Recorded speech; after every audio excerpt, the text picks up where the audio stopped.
Chicken cheese roll recipe.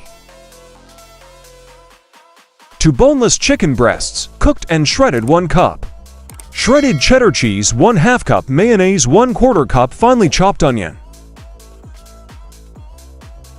1/4 cup finely chopped bell pepper. 2 tablespoons chopped fresh parsley, salt and pepper to taste for large flour tortillas. 1. In a bowl, combine the shredded chicken, cheddar cheese, mayonnaise, chopped onion, chopped tomatoes, chopped bell pepper, and chopped parsley. 2. Season the mixture with salt and pepper, according to your taste.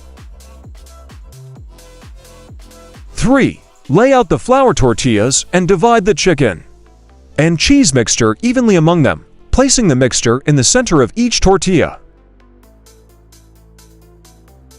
4. Roll up the tortillas tightly, folding in the sides as you go, to form the rolls. 5. You can either serve the rolls immediately, or you can wrap them in plastic wrap and refrigerate for about 30 minutes to help them hold their shape. 6. When ready to serve, you can cut the rolls into smaller pieces if desired. Enjoy your homemade chicken cheese rolls recipe.